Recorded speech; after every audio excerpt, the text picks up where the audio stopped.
আসসালামু আলাইকুম। সুখবর। প্রিয় দর্শক বন্ধুরা, আপনারা এখন যে ভিডিওটি দেখছেন সেই ভিডিওটি কতটা গুরুত্বপূর্ণ এবং উপকারী হতে চলেছে সেটি আশা করছি আপনারা ভিডিওর টাইটেল এবং থাম্বনেল দেখে বুঝতে পারছেন। তো আপনাদের যাদের মোবাইলের এমবি শেষ হয়ে যায়, তারপর হঠাৎ করে দেখেন যে আপনাদের যে ব্যালেন্স ছিল সেটি শেষ হয়ে যায়, তখন আপনাদের মনের যে অবস্থা, তেজপাতা, কয়লা, তামা হয়ে যায়। তো এখন সেই কয়লা, তেজপাতা এবং তামা হওয়ার দিন ইনশাআল্লাহ শেষ হয়ে যাবে আশা করছি। তো যারা হয়তোবা এটি এখনও জানেন না, এই ভিডিওটি দেখলে ইনশাআল্লাহ আশা করছি আপনাদের সমাধান হয়ে যাবে, আপনাদের ব্যালেন্স থেকে আর টাকা কাটবে না।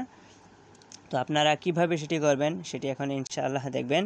তো তার আগে আমি বলবো, আপনারা যারা এই চ্যানেলের নতুন দর্শক তারা এই মুহূর্তে এখনই আপনারা সাবস্ক্রাইব করে ফেলুন, যেন পরবর্তীতে হয়তোবা ভুলে যেতে পারেন। তাই এখনই করে ফেলুন, আর ভিডিওটিতে একটা লাইক দেবেন ইনশাআল্লাহ, আর কমেন্ট করে জানাবেন আপনাদের কাছে ভিডিওটি কেমন লাগলো, আর একটি শেয়ার করে দিবেন। তো আপনারা কিভাবে এটি করবেন দেখুন। আপনাদের মোবাইলের এমবি শেষ হয়ে গেলো, আপনাদের ব্যালেন্সে যত টাকা থাকবে ইনশাআল্লাহ কাটবে না, এটা আমি নিজে দেখেছি।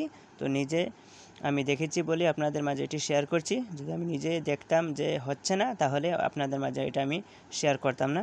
তো আমি এখন মাইজিপি অ্যাপসে আছি। তো আপনাদের এর জন্য মাইজিপি অ্যাপস ডাউনলোড করতে হবে। এটি যারা গ্রামীণ ফোন যারা ব্যবহার করছেন তাদের জন্য।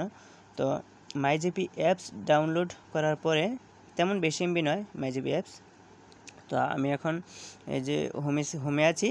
তারপর আপনারা দেখুন, এখান থেকে যে সার্ভিসেস অপশনটি আছে এখানে ক্লিক করবেন। সার্ভিসেস অপশনে ক্লিক করার পর রিচার্জ অ্যান্ড ব্যালেন্স একটু নিচের দিকে নেবেন, একটু নিতে থাকবেন। Roaming, SIM services, other and offers and packs, subscriptions. এখানে দেখতে পাচ্ছেন যে সাবস্ক্রিপশনস যে অপশনটি আছে, এখানে পে অ্যাজ ইউ গো, এটিতে ক্লিক করলে আপনারা এটি অন থাকলে এটি অফ করে দেবেন। ব্যাস, আলহামদুলিল্লাহ আপনার কাজ হয়ে গেল। পে অ্যাজ ইউ গো এটিকে অফ করে দিবেন। তারপর থেকে আপনাদের মোবাইলে ব্যালেন্স থাকলে সেটি আর কাটবে না ইনশাআল্লাহ। তো এটি ছিল আজকের গুরুত্বপূর্ণ একটি ভিডিও, আসলে অনেক গুরুত্বপূর্ণ, কারণ আপনারা যাদের ব্যালেন্স কেটে যায় আশা করি তাদের বুঝতেই পারছেন মনের অবস্থা তখন কীরকম হয়। তো এইটা চিন্তা করি আমি ভিডিওটি আল্লাহর রহমতে তৈরি করলাম। তো আশা করছি সবার কাছে ভালো লেগেছে। তো সবাই ভালো থাকবেন, সুস্থ থাকবেন। আল্লাহ হাফেজ। আসসালামু আলাইকুম রহমতুল্লাহি ওয়া বারাকাতুহু।